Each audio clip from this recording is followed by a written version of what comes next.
రాజకీయ రాజధానిలో అడుగుపెట్టనున్నారు సీఎం జగన్. మేమంతా సిద్ధం బస్సు యాత్ర ఎన్టీఆర్ జిల్లాలో కాసేపట్లో ఎంటర్ కానుంది. 14వ రోజు మంగళగిరి బైపాస్ మీదుగా బస్సు యాత్ర కొనసాగనుంది. యాత్రలో భాగంగా చేనేత కార్మికులతోటి సీఎం జగన్ ముఖాముఖి నిర్వహించనున్నారు. ఆ తర్వాత కండ్రిక, రామవరపాడు, నిడమానూరు మీదుగా కేసరపల్లి బైపాస్కు జగన్ బస్సు యాత్రగా వెళ్తారు. అక్కడే రాత్రి బస చేయనున్నారు సీఎం జగన్. మేమంతా సిద్ధం అంటూ బస్సు యాత్రగా రాజకీయ రాజధానిలో సీఎం అడుగు పెడుతూ ఉండడంతో ఆసక్తి నెలకొంది. 14వ రోజు బస్సు యాత్రకు సంబంధించిన ఫర్దర్ డీటెయిల్స్ని మా ప్రతినిధి వసంత్ అందిస్తారు. వసంత్, రాజకీయాలకు కేంద్ర బిందువుగా ఉన్నటువంటి విజయవాడ నగరంలోకి వైఎస్ జగన్మోహన్ రెడ్డి అత్యంత ప్రతిష్టాత్మకంగా చేపట్టినటువంటి 14వ రోజు బస్సు యాత్ర రాబోతోంది. ఆయన మరోసారి అధికారంలోకి రావడమే లక్ష్యంగా ఈ బస్సు యాత్రను చేపట్టారు. ఇప్పటికే కడప జిల్లా నుంచి ప్రారంభమైనటువంటి ఈ బస్సు యాత్ర ప్రస్తుతం విజయవాడకు చేరుకుంది. మరికొద్ది సేపట్లోనే ఆయన విజయవాడలో అడుగుపెట్టబోతున్నారు. 2019 సార్వత్రిక ఎన్నికల ముందు చేపట్టినటువంటి పాదయాత్ర ఏదైతే ఉందో అదే తరహాలో ప్రస్తుతం ఈ బస్సు యాత్ర కూడా రాష్ట్ర వ్యాప్తంగా కూడా చేపడుతున్నారు. ప్రస్తుతం ఈ బస్సు యాత్ర పైన విజయవాడ దాటిన తర్వాత విజయవాడ ఎంటర్ అయిన నాటి నుంచి కూడా రాష్ట్ర రాజకీయ సమీకరణాలు మారేటటువంటి అవకాశం ఉందన్న చర్చ రాజకీయ వర్గాల్లో జోరుగా నడుస్తాయి. ఇప్పటికే కోస్తాలోకి అడుగుపెట్టిన నాటి నుంచి ఇటు నెల్లూరు, ప్రకాశం, గుంటూరు జిల్లాలో అపూర్వమైనటువంటి స్పందన ఈ బస్సు యాత్రకు వచ్చినటువంటి నేపథ్యంలో విజయవాడను ఈ బస్సు యాత్ర ఎంటర్ అయిన తర్వాత ఎలా ఉండబోతోంది అనేటువంటి ఆసక్తి కూడా మరోవైపు నడుస్తోంది. ఎందుకంటే ఆయన పాదయాత్ర చేపట్టినటువంటి క్రమంలో ఇటు కృష్ణా, గుంటూరు జిల్లాలను సరిహద్దును కలిపేటటువంటి వారధి మీదుగా విజయవాడలోకి అడుగుపెట్టినటువంటి సందర్భంలో అపూర్వమైనటువంటి స్పందన లభించి ఘన స్వాగతం ఆనాడు లభించినటువంటి పరిస్థితి ఉంది. సో అదే తరహాలో ఇప్పుడు ప్రస్తుతం బస్సు యాత్ర కూడా చేపడుతున్నారు. కాబట్టి విజయవాడలోని 2 నియోజకవర్గాల మీదుగా ఈ బస్సు యాత్ర జరగబోతోంది. ప్రస్తుతం మరికొద్ది సేపట్లోని బస్సు యాత్ర విజయవాడలోకి ఎంటర్ అవబోతోంది. పార్టీ శ్రేణులు కూడా భారీ ఏర్పాట్లు కూడా చేశాయి.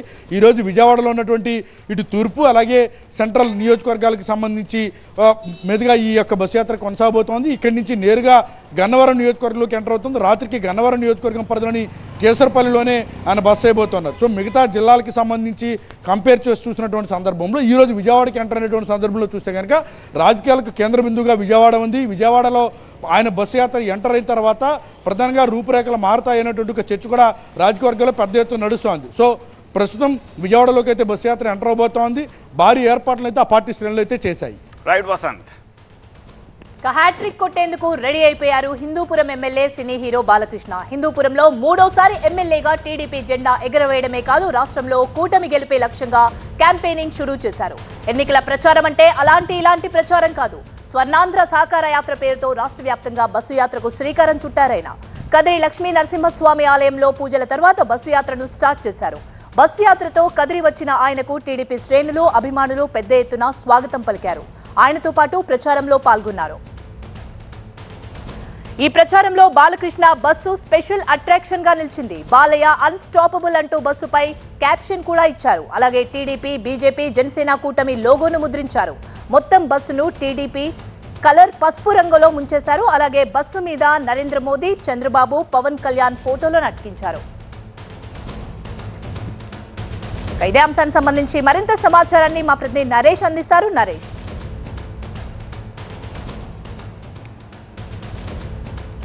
ఇప్పటి వరకు టీవీల్లో బాలయ్య అన్స్టాపబుల్ టాక్ షో మాత్రమే చూశారు. ఇవాళ నుంచి కూడా బాలయ్య అన్స్టాపబుల్ బస్ యాత్ర మరి కాసేపట్లోనే ప్రారంభం కాబోతుంది. అంటే మొత్తం రాయలసీమ వ్యాప్తంగా 11 నియోజకవర్గాల్లో బాలకృష్ణ చేపట్టినటువంటి ఈ స్వర్ణాంధ్ర సాకార యాత్ర ఇవాళ మరి కాసేపట్లోనే ప్రారంభం కాబోతుంది. ఉదయం కదిరి చేరుకున్నటువంటి బాలకృష్ణ కదిరి లక్ష్మీ నరసింహస్వామి ఆలయంలో ప్రత్యేక పూజలు చేశారు. ప్రస్తుతం ఆయన గిరిజనులతో ఆత్మీయ సమావేశంలో పాల్గొన్నారు. ఆత్మీయ సమావేశం అయిపోయిన తర్వాత కదిరి సెంటర్లో బస్సు యాత్ర ద్వారా ఏదైతే రోడ్ షో ఉందో అయిపోయిన తర్వాత బహిరంగ సభలో పాల్గొంటారు. అనంతరం పుట్టపర్తిలోని కొత్త చెరువు దగ్గర కూడా బహిరంగ సభలో పాల్గొంటారు. ఇవాళ చూసుకున్నట్లయితే ఇవాళ పుట్టపర్తి అదేవిధంగా కదిరి నియోజకవర్గాల్లో స్వర్ణాంధ్ర సాకార యాత్ర ఉంటుంది. అదేవిధంగా రేపు అనంతపురం అర్బన్ అదేవిధంగా సింగనమల నియోజకవర్గాల్లో బాలకృష్ణ పర్యటించబోతున్నారు. మొత్తం రాయలసీమ వ్యాప్తంగా చూసుకున్నట్లయితే ఇవాళ నుంచే రాయలసీమలో బాలకృష్ణ అన్స్టాపబుల్ ఏదైతే స్వర్ణాంధ్ర సాకార బస్సు యాత్ర ఉందో ఇవాళ నుంచి ప్రారంభం కావుతుంది. మొత్తం ఈ యాత్ర మొత్తం చూసుకున్నట్టయితే 11 నియోజకవర్గాల వ్యాప్తంగా కూడా ఈ యాత్ర ఉండేందుకు కూడా ఆయన షెడ్యూల్ కూడా ఖరారు చేసుకోవడం జరిగింది. అయితే మొత్తం 5 రోజుల పాటు జరిగేటువంటి ఈ బస్సు యాత్ర పూర్తి అయిన తర్వాత రాయలసీమలో మొత్తం ఆంధ్రప్రదేశ్ వ్యాప్తంగా కూడా బాలకృష్ణ ఈ యాత్ర చేపట్టే అవకాశం ఉన్నట్లుగా తెలుస్తుంది. అయితే మొత్తం మీద బాలకృష్ణ చేపడుతున్న ఈ అన్స్టాపబుల్ బస్సు యాత్రలో ప్రత్యేక ఆకర్షణగా నిలిచింది ఏంటంటే ఆ బస్సు ఏదైతే బాలయ్య అన్స్టాపబుల్ అని చెప్తూ బస్సు మీద రాశారో, ఇప్పటివరకు బాలయ్యని ఒక టాక్ షోలోనే ఈ విధమైనటువంటి పరిస్థితి చూసాం. కాబట్టి ఇవాళ బస్సు యాత్ర ద్వారా బాలయ్య అన్స్టాపబుల్ యాత్ర ఏదైతే చేపట్టబోతున్నారో పెద్ద ఎత్తున కార్యకర్తలు అభిమానులు అయితే మాత్రం ఎంతో ఉత్సాహాన్ని నింపుతుంది. ముఖ్యంగా అభ్యర్థుల గెలుపుకు, అంటే రాష్ట్ర వ్యాప్తంగా కూటమి అభ్యర్థుల గెలుపుకు బాలయ్య ప్రచారం ఎంతగానో తోడ్పడుతున్నట్టు కూడా అటు టీడీపీ కూడా భావిస్తున్న నేపథ్యంలో ఇవాళ నుంచి బాలకృష్ణ చేపట్టినటువంటి ఈ స్వర్ణాంధ్ర సాకార బస్సు యాత్ర మరి కాసేపట్లో కదిరిలో ప్రారంభం కాబోతుంది. ముఖ్యంగా బాలయ్య అన్స్టాపబుల్ బస్సు మాత్రం చాలా ప్రత్యేక ఆకర్షణగా అయితే మాత్రం నిలబోతుంది. రైట్. ఇక థర్డ్ న్యూస్ చూస్తే సిబిఐ కస్టడీలో కవిత డే 1 విచారణ కొనసాగుతుంది. సిబిఐ కేంద్ర కార్యాలయంలో ఇంట్రాగేషన్ జరుగుతుంది. రూమ్ నెంబర్ 302లో కవితను విచారిస్తున్నారు. లిక్కర్ పాలసీ రూపకల్పన, ఆమ్ ఆద్మీ పార్టీకి 100 కోట్ల ముడుపులు, సౌత్ గ్రూప్ నుంచి డబ్బు సమకూర్చడం, నిందితులు అప్రూవర్స్ గా మారిన వారిచ్చినటువంటి వాంగ్మూలాలు, వాట్సాప్ చాటింగ్స్ పై సిబిఐ కవితను ప్రశ్నిస్తున్నట్టుగా తెలుస్తోంది.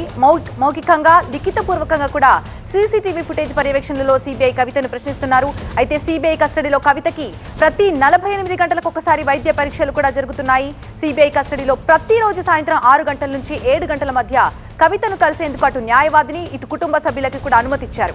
కవిత భర్త అనిల్, అటు అన్న కేటీఆర్, పిఏ శరత్ కి న్యాయవాది మోహిత్ రావుని కలిసేందుకు కూడా వారికి అనుమతిచ్చినట్టు తెలుస్తోంది. లిక్కర్ కేసులో అనూహ్య రీతిలో సిబిఐ ఆమెను అరెస్ట్ చేయగా రోజ్ అవెన్యూ కోర్టు 3 రోజుల కస్టడీకి అనుమతిచ్చింది. ఈ నెల 15న కవితని కోర్టులో హాజరుపరచనున్నారు.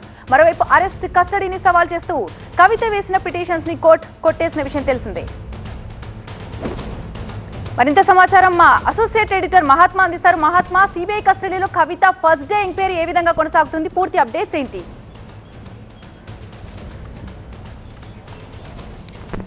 ప్రస్తుతం నా వెనకాల కనిపిస్తున్నదే సిబిఐ హెడ్ క్వార్టర్స్. ఇందులోనే కవిత నుంచి ప్రస్తుతం విచారణ జరుపుతున్నారు. సోమవారం ఉదయం 10 గంటల వరకు ఈ విచారణ కొనసాగుతుంది. సిఆర్పిసి నిబంధనల మేరకు డే లైట్ ఉన్నప్పుడు మాత్రమే, అంటే సూర్యాస్తమయం తర్వాత విచారణ జరపడానికి వీల్లేదు కాబట్టి ఆ డే టైంలోనే ఆమెను ప్రశ్నించి కేసుకు సంబంధించి ఆమె దగ్గర నుంచి రాబట్టాలి అనుకున్న సమాచారాన్ని రాబడుతున్నట్టుగా తెలుస్తుంది. మొత్తం ఢిల్లీ మద్యం కుంభకోణం, అంటే ఆ మద్యం పాలసీ తయారీ నుంచి దాని ఎగ్జిక్యూషన్ వరకు మొత్తం అన్ని చోట్ల కూడా కవిత పాత్ర ఉంది. కవిత కేవలం పాత్రధారి మాత్రమే కాదు, సూత్రధారి కూడా అంటూ సిబిఐ ఆరోపిస్తోంది. నిన్న రిమాండ్ సందర్భంగా దాఖలు చేసిన రిమాండ్ రిపోర్ట్లోనే కొన్ని సంచలనమైన అంశాలను కూడా పొందుపరిచింది. ఈ మద్యం కుంభకోణంలో కొంతమందిని ఇన్వాల్వ్ చేయడానికి, అంటే వారికి మీకు ఢిల్లీలో మద్యం వ్యాపారం చేసుకునే అవకాశం కల్పిస్తాను అని చెబుతూ శరత్ చంద్రారెడ్డిని, మాగుంట శ్రీనివాసులరెడ్డిని, వాళ్ళిద్దరిని కూడా ఇన్వాల్వ్ చేశారని, వాళ్ళిద్దరి దగ్గర నుంచి నిధులు సమకూర్చి వాటన్నిటినీ ఆమ్ ఆద్మీ పార్టీకి అందజేశారని చెప్పి రిమాండ్ రిపోర్ట్లో పేర్కొన్నారు. అంతేకాదు శరత్ చంద్రారెడ్డి ఒక దశలో ఆయన విముఖత వ్యక్తం చేసినప్పుడు ఆయనని బెదిరించారని కూడా ఈ రిమాండ్ రిపోర్ట్లో మెన్షన్ చేశారు.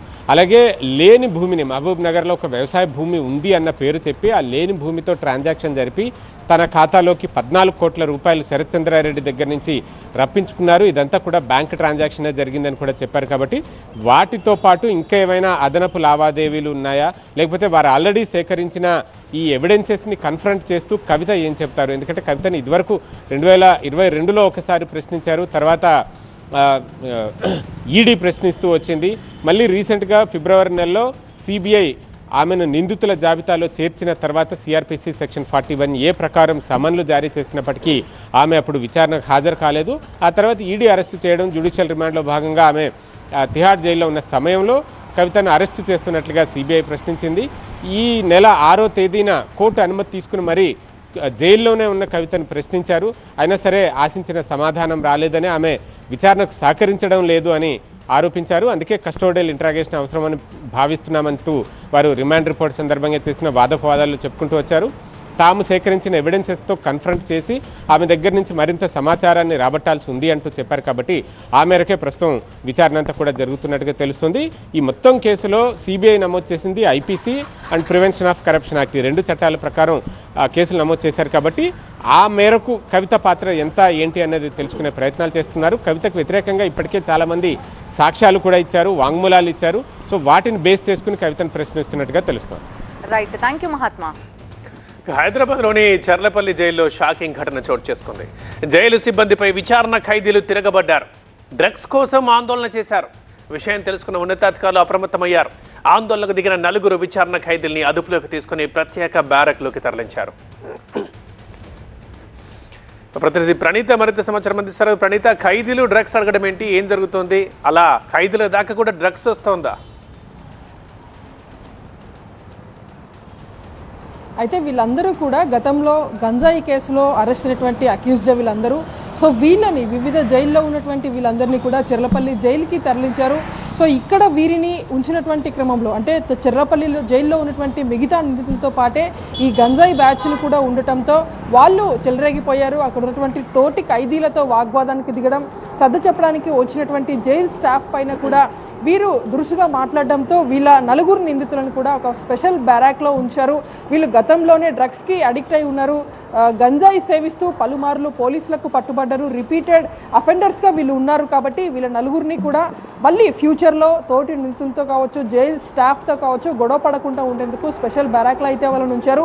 అయితే జైల్లో గంజాయి లాంటి పదార్థాలు పూర్తిగా నిషేధం కాబట్టి వీళ్ళు పదే పదే గంజాయి కావాలని అక్కడ ఉన్నటువంటి స్టాఫ్ని అడగడం లేదు అని జైలు సిబ్బంది చాలా స్ట్రిక్ట్గా వ్యవహరించడంతో దీంతో ఇరెక్ట్ అయిపోయినటువంటి వాళ్ళ నలుగురు కూడా హ్యాబిచువల్ అఫెండర్స్ ఒక్కసారిగా సిబ్బంది పైన దాడి చేయడం లాంటివి చేస్తూ వచ్చారు. సో నిన్న రాత్రి గొడవ కాస్త పెద్దదైపోయింది. అక్కడ ఉన్నటువంటి స్టాఫ్ పైన ఒకసారిగా దురుసుగా ప్రవర్తించేటువంటి ప్రయత్నం చేశారు. దీంతో నలుగురిని కూడా చెర్లపల్లి జైల్లో ఉన్నటువంటి ఒక స్పెషల్ బ్యారాక్ అంటే మిగతా ఖైదీలతో సంబంధం లేకుండా వీళ్ళు నలుగురిని స్పెషల్గా ఉంచారు. సో ఈ ఖైదీలు తిరగబడినటువంటి అంశం పైన ఈరోజు సాయంత్రం కుషాయిగూడ పోలీసులకు సైతం చెర్లపల్లి సూపరింటెండెంట్ ఫిర్యాదు చేయబోతున్నారు. మొత్తం చెర్లపల్లి జైల్లోనే ఎక్కడ కూడా ఈ మత్తుపడుతున్నటువంటి అంశం ఉండదు కాబట్టి వీళ్ళు పదే పదే ఈ విధంగా అడగడం లేదు అని పలుమార్లు వాళ్ళని వారించేటువంటి ప్రయత్నం చేసి కౌన్సిలింగ్ ఇచ్చేటువంటి ప్రయత్నం ఉన్నటువంటి జైలు అధికారులు చేసినా సరే వీళ్ళ మెంటల్ స్టేటస్లో ఎటువంటి మార్పు లేనటువంటి ఉద్దేశంతోనే స్పెషల్ బ్యారాక్లో పెట్టినట్టు సూపరింటెండెంట్ కూడా వివరించారు. రైట్ ప్రణీత.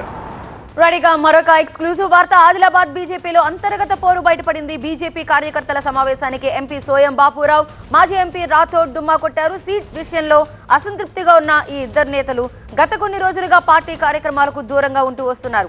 అధిష్టానం బుజ్జగించినా ఏమాత్రం వెనక్కి తగ్గట్లేదు. ఈ నేపథ్యంలో ఇవాల్టి ముఖ్య కార్యకర్తల సమావేశానికి వారు హాజరు కాకపోవడం చర్చనీయాంశమైంది.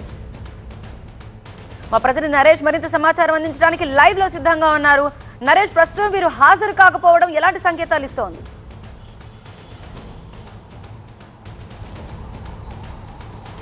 టికెట్ ఖరారు అయిపోయిన తర్వాత గొడెం నగేష్ను బీఆర్ఎస్లో ఉన్న నేతను వలస వచ్చిన నేతకు టికెట్ కట్టబెట్టిన తర్వాత సిట్టింగ్ ఎంపీగా కొనసాగుతున్న ఎంపీ సోయం బాపురావు పూర్తిగా పార్టీ కార్యక్రమాలకు దూరమయ్యారు. అతనితో పాటుగా టికెట్ మీద భారీ ఆశలు పెట్టుకున్న మాజీ ఎంపీ రాథోడ్ రమేష్ సైతం పార్టీ కార్యక్రమాలకు నెల రోజులుగా దూరంగా ఉంటూ వస్తున్నారు. అయితే అధిష్టానం రంగంలోకి దిగి బుజ్జగింపు కార్యక్రమాలు చేపట్టింది. బుజ్జగించి పార్టీ కార్యక్రమాల్లో పాల్గొనాలంటూ చెప్పింది. కానీ బంజారా సామాజిక వర్గానికి అన్యాయం చేశారు. టికెట్ ఆశావాహుల్లో కీలకంగా ఉన్న బంజారా నేతలకు ఎవరికి కూడా టికెట్ ఇవ్వకపోగా అధిష్టానం ఆ పరంగా న్యాయం చేస్తుందంటూ హామీ ఇవ్వకపోవడంతో రాథోడ్ రమేష్ ఇంకా అలకబూనినట్టుగా తెలుస్తుంది. ఈ నేపథ్యంలోనే ఈరోజు బూత్ స్థాయి కమిటీకి సంబంధించిన ముఖ్య కార్యకర్తల సమావేశంలో అందులో బీజేపీ జాతీయ నేత మురళీధర్ రావు హాజరైన ఈ కార్యక్రమానికి డుమా కొట్టారు. దైవ దర్శనానికి వెళ్ళినట్టుగా రాథోడ్ రమేష్కు సంబంధించిన వర్గం చెప్తుంది. మరోవైపు ఎంపీ సోయం బాపురావు మాత్రం నిన్నటి రాక ఆదిలాబాద్లోనే ఉండి ఈరోజు ముఖ్య కార్యకర్తల సమావేశం కొనసాగుతున్న ఈ సమయంలో ఉటావుటిగా right, thank you Naresh details అందించినందుకు. ఇది బీజేపీ అంతర్గత పోరుకు సంబంధించి మా ప్రతినిధి అందించిన సమాచారం.